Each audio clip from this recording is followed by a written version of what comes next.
Alright, today we're talking about your educational philosophy. Here's the deal, you have one. Everybody has an educational philosophy. Everybody has an educational philosophy. Everybody. It's like saying, I don't have an opinion on mushrooms. Just because you haven't tried them doesn't mean you don't have an opinion. Because as soon as somebody gives you a mushroom to eat and it's in your mouth, you're like, okay, no, not that. Or, that's delicious. Or, I'd rather not. But either way, the opinion exists. You just haven't necessarily put it together because you haven't tried it, tasted it, thought about it, things like that. So discovering and putting words to your educational philosophy is huge, especially with homeschooling. Before you're the one that's serving the food, you don't have to know what you're doing because you haven't done it yet. So it's okay to go through life without having put your words together for your educational philosophy. But as a homeschooler, you do need to figure it out because guess what? Now you're the chef, right? You're the one deciding and putting it on the plate, as it were. It's really important to know what your utopia is. What is the perfect school setup in your mind? You will never reach it. Probably. I mean, if you will, fantastic. Congratulations to you. I didn't ever have a day that was perfect. My perfect day never happened, but I was very clear on what that goal was so we could at least try, right? We could at least attempt it. If you don't have a goal, then you're all willy-nilly, and it will come through in your classes, in your studies, in your home, in your children. They will feel that lack of direction, and nobody likes that, right? That's not good. Whether you're at a theme park or at the pond, you want to know where you're going, unless the desire is to simply wander, which is not terrible. There's unschoolers that do wander and they educate themselves that way. But guess what? They've made that decision. That's their educational philosophy. They've probably, hopefully, spent time thinking about it, and that's what they believe is best for their children. And because their children usually genetically came from them, that makes sense to them. I was teaching paid classes before my oldest was even school age.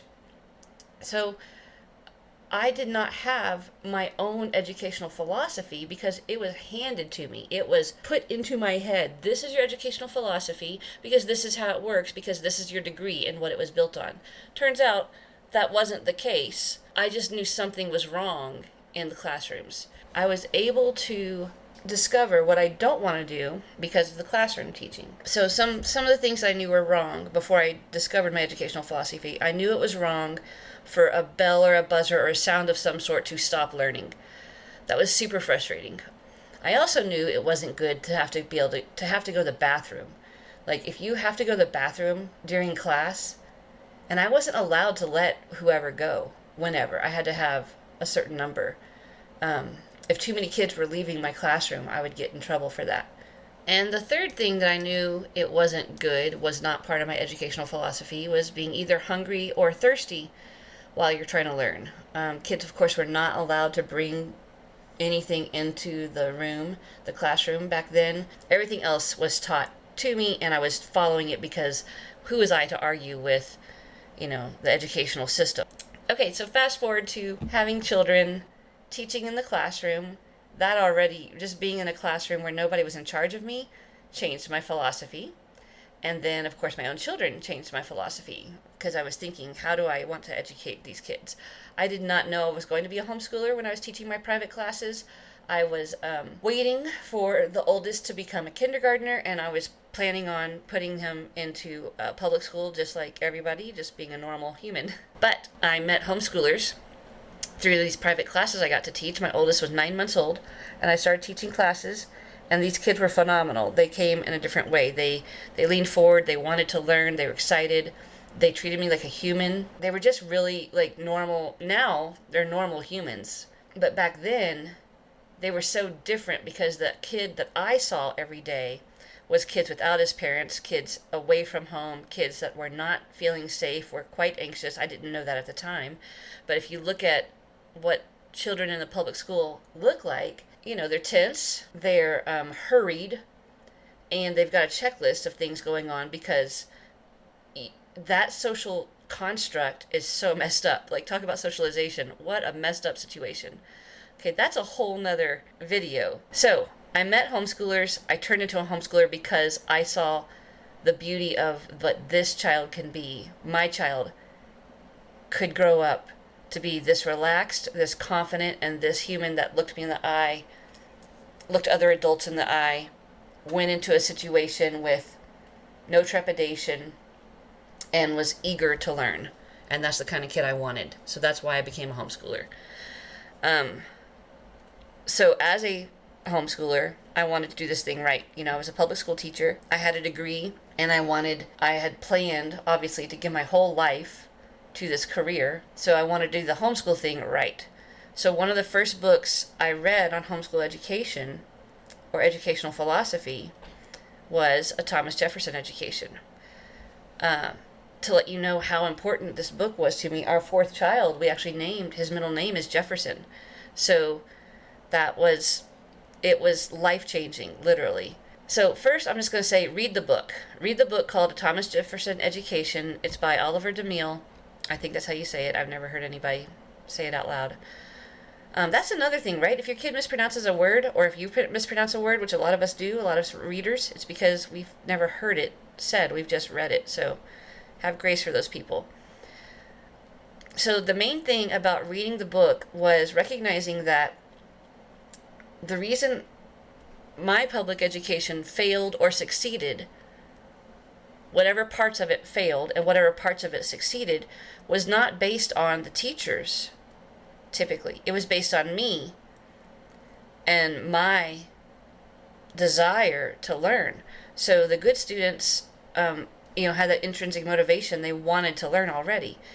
The poor students did not want to learn. They would rather do something else. But that doesn't mean they weren't learning. They just wanted to do it a different way. So the biggest thing was modeling. If I wanted my children to want to do something, I had to model that first. I had to show them that it was important. Whatever it is that I'm doing, my kids are watching. They're always watching. They're at least noticing. And they're picking that up as the picture of what their life could be or should be as adults, as well as right now. So every day that you wake up, if you get up early, a kid goes, that's what we're supposed to do. And so that's what we did, because that's what we wanted. My husband's job required him to get up quite early. And so we would get up and make a hot breakfast. Not when they were babies. When they were babies, he got up and he left because I was still doing, nighttime, the night shift and everything like that. But when they were all sleeping through the night, the babies won, things like that. When they were all not in diapers, or at least just the last one was in diapers, we got up early on the regular. So the first point is inspire. Thomas Jefferson Education points out in the book that you cannot require somebody to do something and then that stick long term. As a requirement, you do it, you check it off, and you move forward. If you're inspired to do something because you see somebody else do it, that sticks.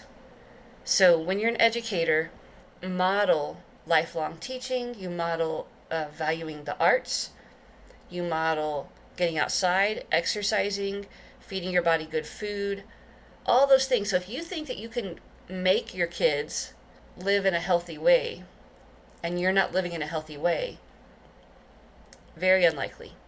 Same with any kind of education, with math, with science, with languages. If you don't value it yourself, the likelihood of these children valuing it long term or even short term is very low. So that's number one with Thomas Jefferson Education. I didn't quite realize that I was having to use the factory for the public school. Of course you have to have a factory. You have 30 kids coming in and out of those doors in 45-minute intervals. If that's not a factory, what is? So it's not that the mass system of public education is terrible. It has to be that way. I just don't want to be part of the masses. So reading why Thomas Jefferson created or designed the public school education system the way he did was because it was for the masses. That's fine. So I love this book because it doesn't villainize the public school. It's the public education. You want a baseline of educated citizens. Yay! Aristocracy, the upper echelon, the people who are changing the world and doing things, they might get their education in the factory setting, but typically what's happening at home? Those parents are already homeschooling. Those parents are already homeschooling. They're just not doing it all day long. I was reading at age 4. My dad and my mom took us camping all the time. My dad ran marathons.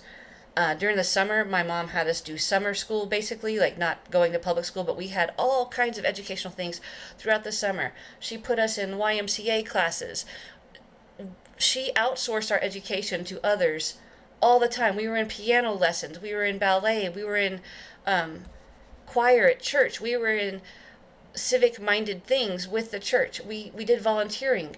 So my mom homeschooled us by schooling us at home, in addition to the public school factory education, which provides a baseline. So when you recognize that that factory education is a factory, you're going to get a cookie cutter kid, a cookie cutter education, because that's what it's designed for. It's not terrible, it's just what it is. So that's the first thing. I don't want to be a part of the factory. I don't want my children to, I didn't want them, and they are not part of the factory. They each got a customized, tailored education to their abilities, strengths, weaknesses, desires, and potential futures. Second thing is, first thing, inspire, don't require. The factory has to inspire. The factory has to require. They have no option. A teacher cannot pour into each of those 30 kids every day. You can pour into your children every day. Inspire, don't require. In order to do that, you have to model it. If you want your kid to read the classics, they have to watch you reading the classics. If you want your kids to value art, they have to see you valuing art, taking them to museums, going on field trips, things like that. Next is mentoring versus teaching. So in the public schools, I had to present information, hope that they absorbed it, and I had to check for regurgitation. That's what I had to do, because that's how I can measure any kind of development. Are they moving forward? Can I build on this for the next lesson for Spanish public speaking as well? Are you able to stand up and say these few things?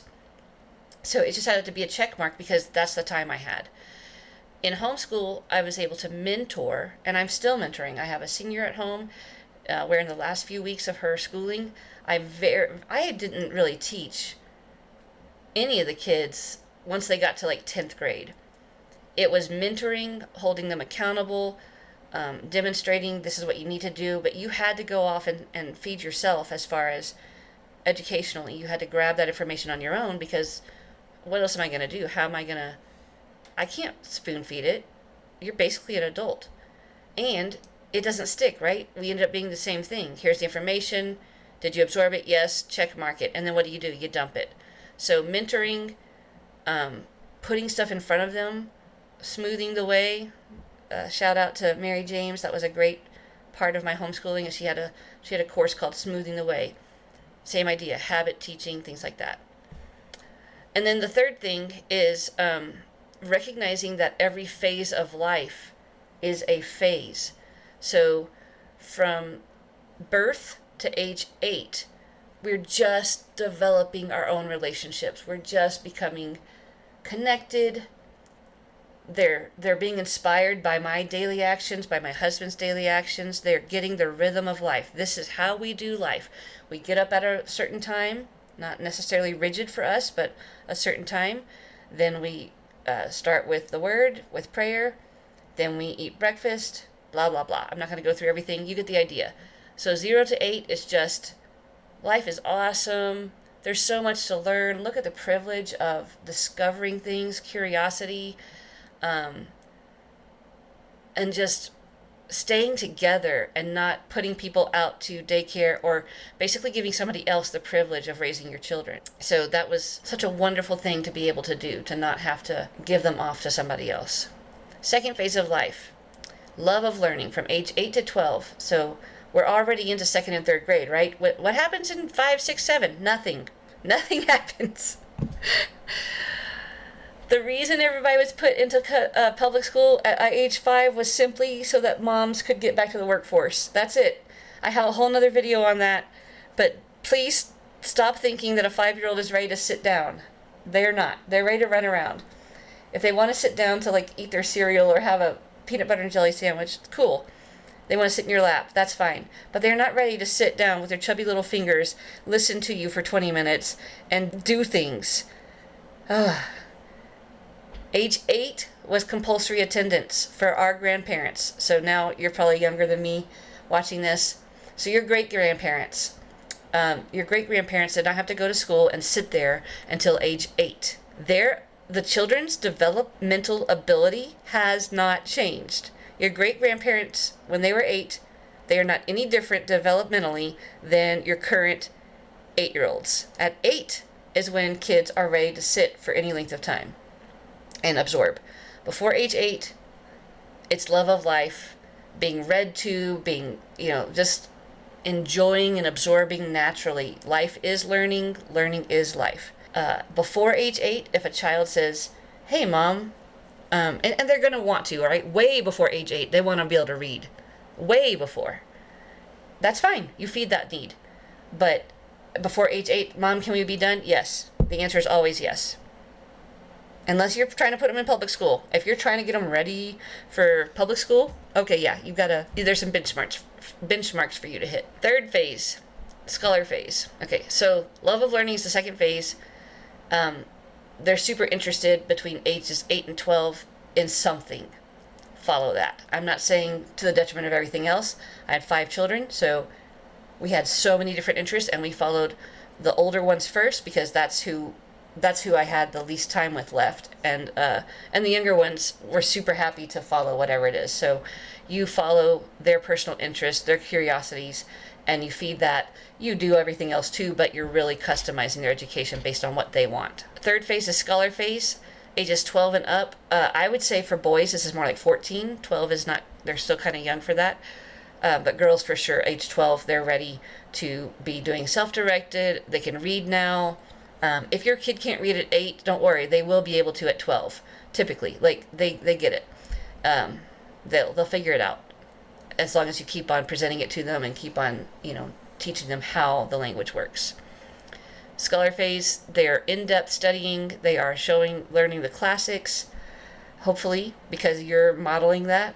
And they're having all kinds of wonderful projects in addition to their basic studies. Another part of the Thomas Jefferson education is recognizing that textbooks are terrible, which was such a mind blower to me.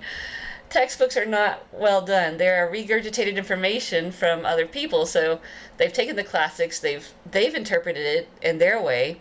They've taken original sources, they've read it, and then they've put it out to you. Just like I'm doing here, right? That's what I'm saying. Go read the book. Don't take my word for it. This is just a tease. So scholar phase is self-directed, and then they're also becoming leaders. Being a leader doesn't mean you have to be a leader all the time. It's the ability to lead. So you look around, because being able to lead also means being able to follow. You're able to see what needs to be done and then influence the people around you in one way or another. That does not mean you're making them all follow you and they're brainwashing them. It means that you have the ability to observe and communicate in a way that benefits not only you, but all the humans in your vicinity. That might be online even, your virtual vicinity, or in your physical vicinity.